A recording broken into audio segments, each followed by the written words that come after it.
결혼 7년 차에 이제 4살 된 아이 키우고 있는 주부입니다. 제 나이는 30 중반이에요. 남편과 백년해로 하고 싶은 마음이었는데 이제는 다 필요 없네요. 남편과 저는 동갑내기 부부입니다. 대학교 졸업할 때쯤 처음 서로를 알게 되었고 서로 취직을 하고 나서부터 연애를 시작하게 되었어요. 그렇게 연애 몇 년 하다가 여타 다른 부부들처럼 결혼까지 하게 되었습니다. 당시 저도 회사를 다니고 있었고 남편하고는 별반 차이 없는 벌이에 평범한 직장 다니고 있었습니다. 출산 예정일 한 달 전까지 맞벌이 부부로 일했고 아이 태어나고부터는 전업주부 생활하고 있습니다. 남편이 동갑이다 보니 가끔씩 어른스럽지 못한 부분을 볼 때가 많아요. 결혼했다고 해서 그 어른스럽지 못한 본성을 찍어누를 생각도 없었고 도가 지나치지 않는 한에서 항상 맞춰주려고 노력해왔습니다. 남편한테는 나쁜 버릇이라고 해야 하나? 아무튼 그렇게 알고 지낸 지도 오래고 결혼 생활 한 지도 7년 차니 도합 10년을 넘게 함께 해왔는데 아직도 적응이 안 되는 그런 버릇이 있어요. 팔랑귀라고 해야 할까요? 아무튼 주변의 영향을 너무 쉽게 받는 스타일이에요. 남들 다 하는 거 따라하는 거 가지고 뭐라 하지는 않아요. 아무래도 우리나라는 유행이 빨리빨리 바뀌잖아요. 한때는 등산이 유행했다가 또 자전거 타는 게 유행했다가 그리고 한때는 또 캠핑이 유행하기도 하고 남들 다 하는데 저희라고 안 할 수 있나요? 매일 저도 집에서 애만 보고 남편도 회사 나가서 일만 할 수 없으니까 어느 정도의 취미 생활은 삶의 활력이 된다는 것도 알고 있습니다. 하지만 남편은 그 정도가 너무 심해요. 일단 남들 다 하는 거는 기본적으로 해야 하는데 그 관심이 그렇게 오래가지 않아요. 베란다 구석에 박아둔 캠핑용 장비라든지 텐트며 자전거 그 유행하는 취미 생활을 위해 구입은 하지만 실제로 쓰는 건 한두 번밖에 안 된다는 거예요. 저희 말고도 그런 집이 많은 건 알고 있습니다. 그래도 이제 더 이상 저렇게 수셔박아만 두고 건드릴 생각이 없으면 중고장터에라도 팔아보라고 하지만 그때마다 꼭 언젠가 쓰겠다, 언젠가 가겠다고 말만 해놓고는 손도 대지 않아 먼지만 수북합니다. 그래도 저런 것들은 참 양반이지요. 캠핑이라든지 기타 여러 가지 여가를 가족과 함께 보낼 수 있는데 쓰는 돈들은 저도 아깝다는 생각 한 적 없습니다. 정말로 여러 장비 다 사놓고 단 한 번만 쓰고 두 번 다시 안 하게 된다고 하더라도 가족들과 즐거운 시간을 보내기 위해 지출한 돈이기 때문에 그런 거 가지고는 저도 아무 말을 하지 않았어요. 그런데 진짜 저를 미치게 만드는 건 가끔씩 그렇게 말도 안 되는 거에 꽂혀서 어깃장을 부릴 때가 종종 있다는 겁니다.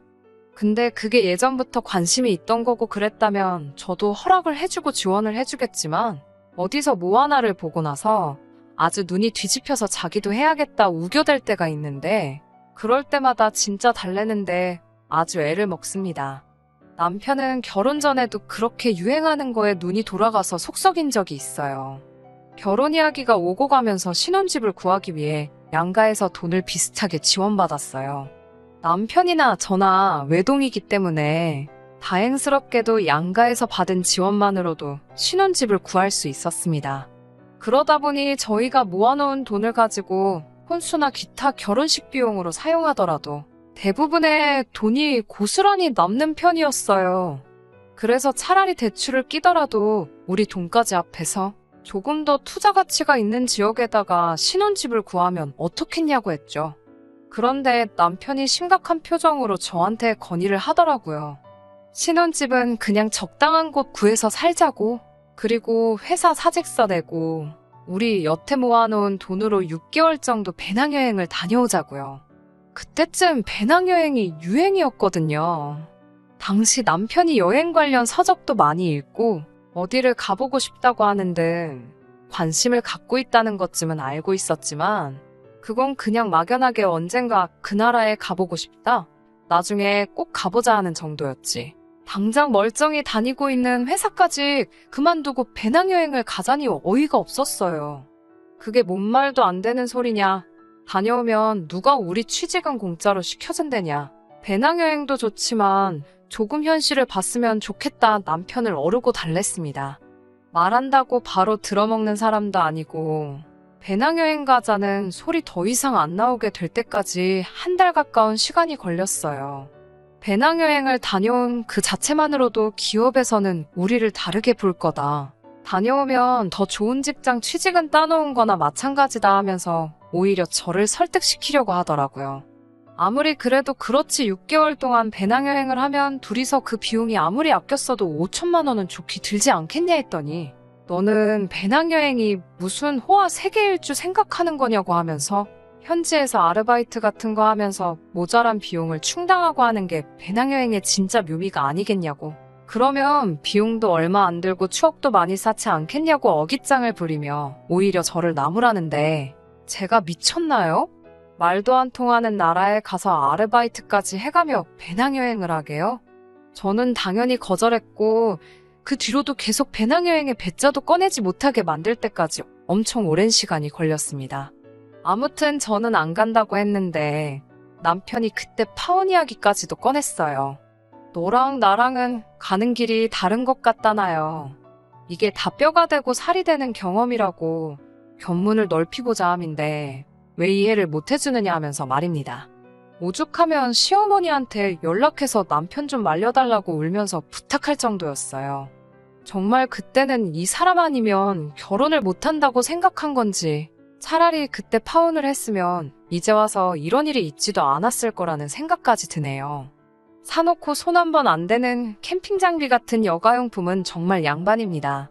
돈만 날리고 거들떠도 안 보는 거 보면 속이 상하긴 하지만 이유야 어쨌든 간에 의도 자체는 가족들과 더 좋은 시간을 보내기 위해 혹은 건강을 위해 투자하는 거라 생각하면 그렇게 화가 나지는 않았거든요. 그런데 신혼 초 때 일인데 진짜 말도 안 되는 걸로 제 속을 뒤집어 놓은 적도 있습니다. 어느 날엔가 남편이 아침에 깨어났더니 출근 준비도 하지 않고 침대에서 다시 자고 있더라고요. 출근 안 할 거냐고 등 떠밀며 깨웠더니 휴가를 냈다고 하는 거예요.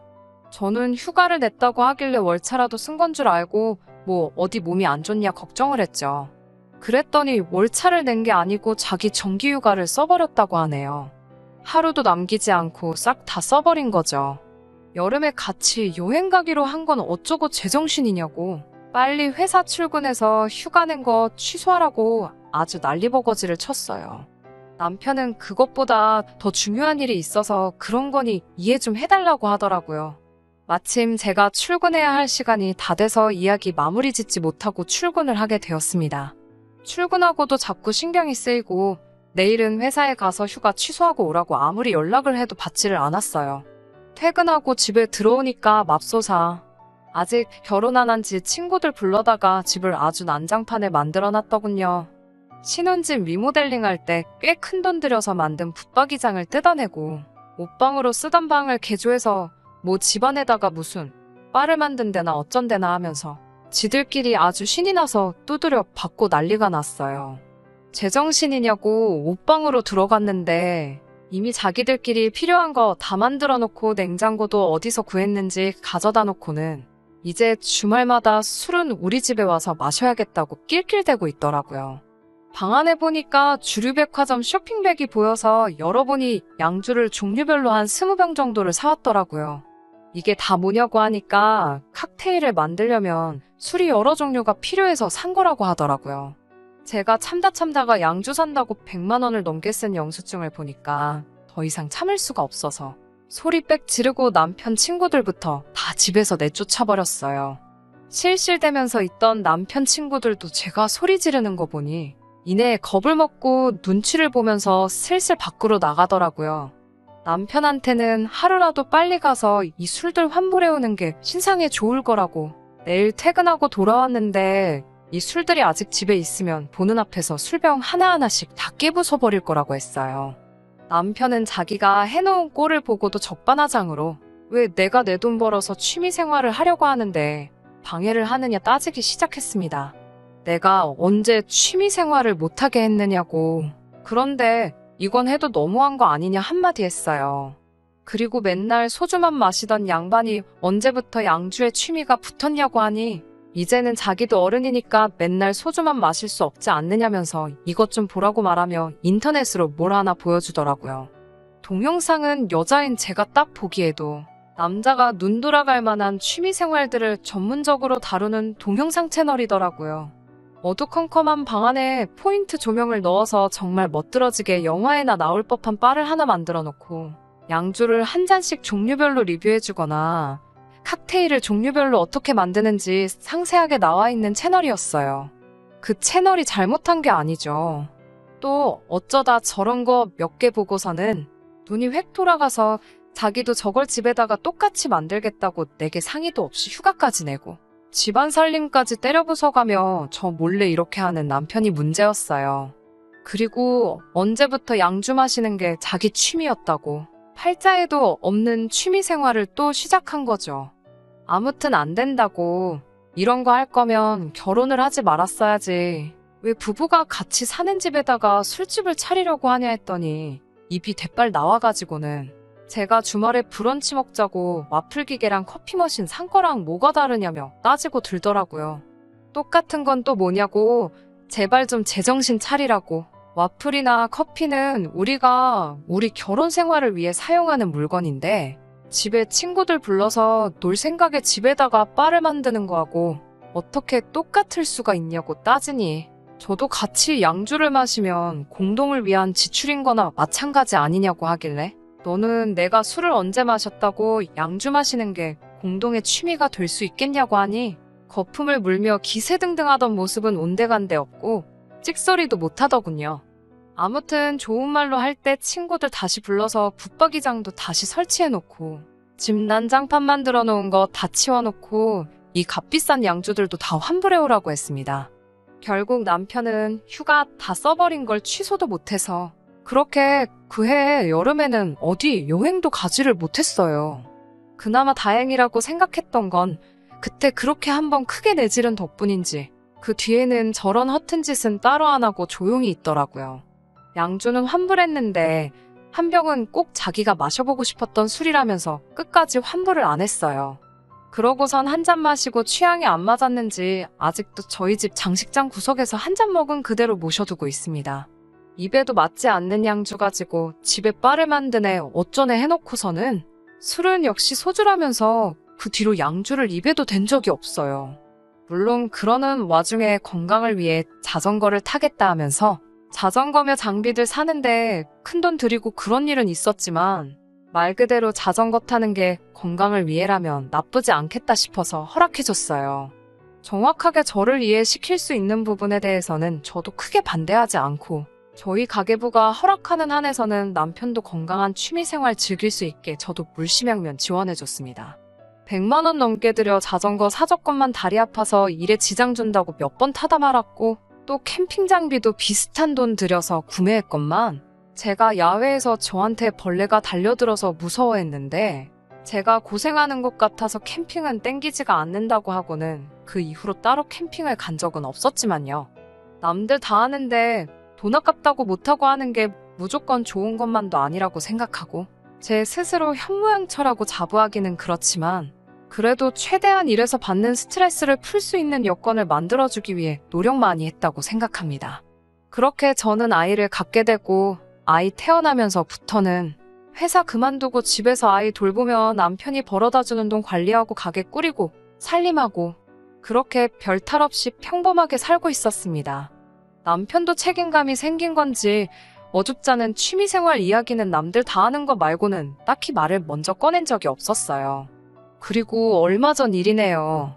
주말 저녁에 술이 땡긴다는 남편을 위해서 이것저것 안주거리 할 만한 것들을 시키고 남편은 소주, 저는 무알콜 맥주에서 아이와 함께 같이 웃고 떠들면서 화기애애한 시간을 보내고 있었어요. 탁 트인 캠핑장 아니어도 집안일, 가족일 회사 이야기나 시사 문제 같이 이것저것 시시콜콜 대화를 나누는 것만도 즐겁더라고요. 그러다 대화가 아이 이야기로 넘어갔는데 남편이 뜬금없이 아이가 다 크면 우리 서로 각자 살아야지 하는 거예요.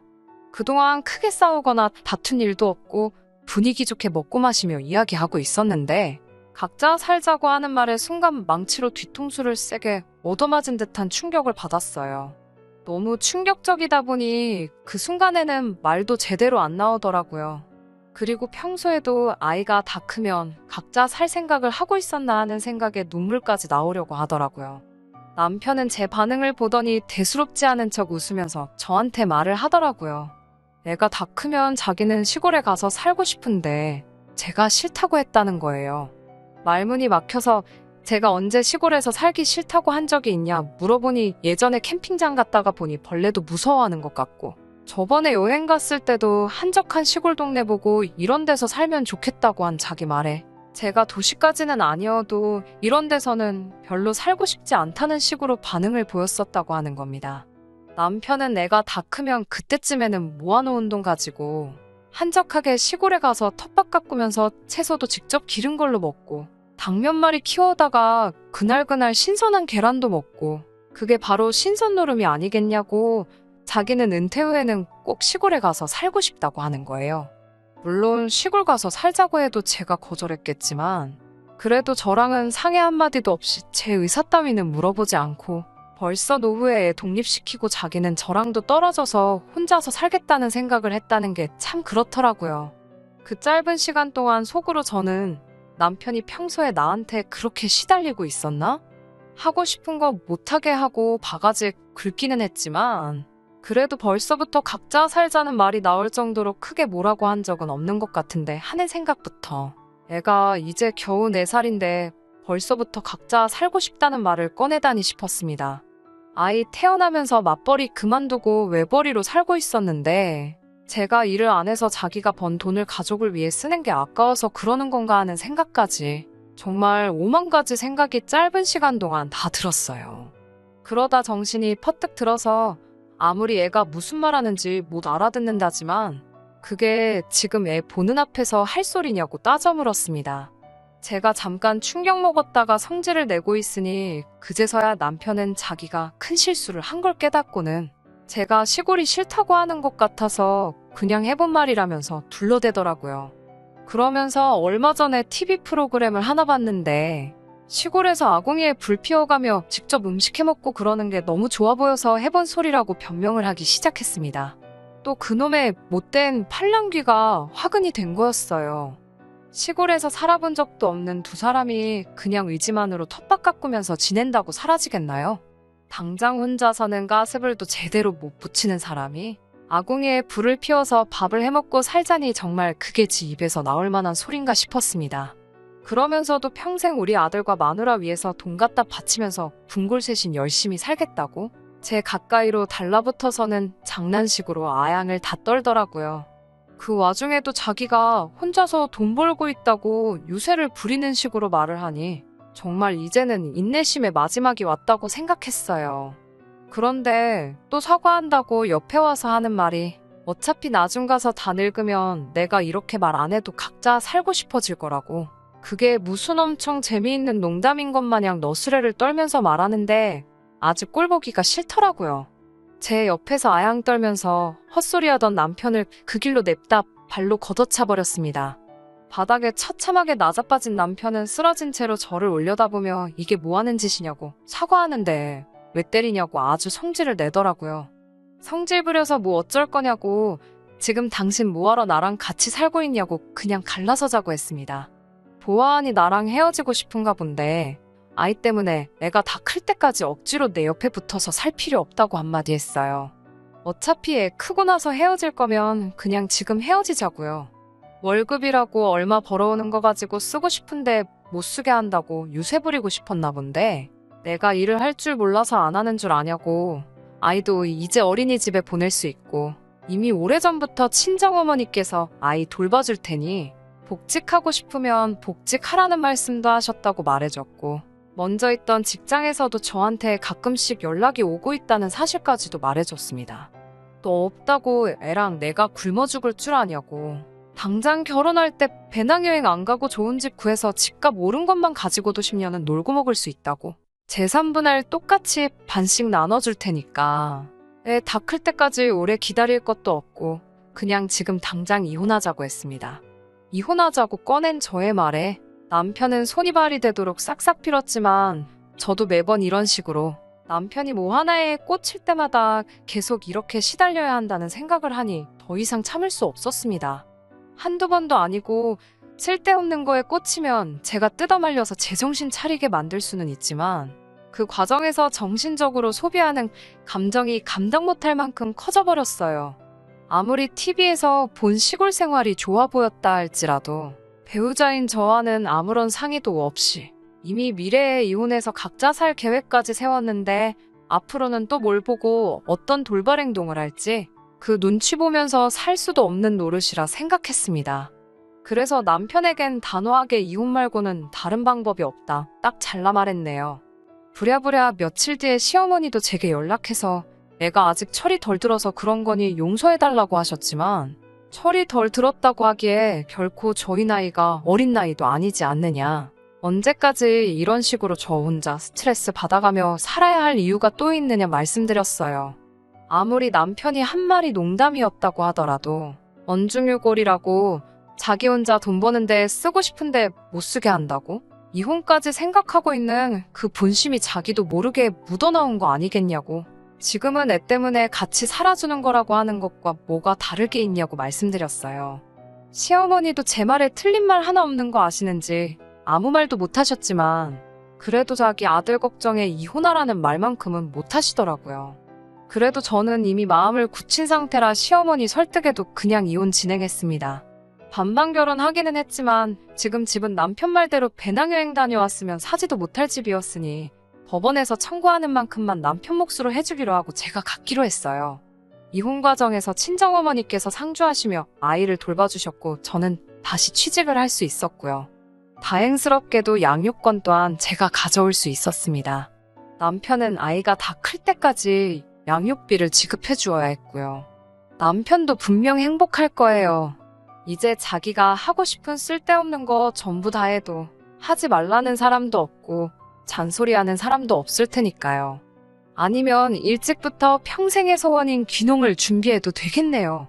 무슨 일이 되었든 항상 도가 지나치지 않고 적당히 하는 게 중요한 게 아닐까 하는 생각이에요. 제가 다른 사람을 또 만날 거라는 기대는 없지만 적어도 다음에 누군가를 만난다면 적당한 선을 지킬 줄 아는지부터 봐야 할 것 같아요. 끝까지 들어주셔서 감사합니다. 오늘의 사연은 여기까지입니다. 구독과 좋아요, 알람 설정 부탁드리고 더 좋은 사연으로 다시 찾아뵙겠습니다. 감사합니다.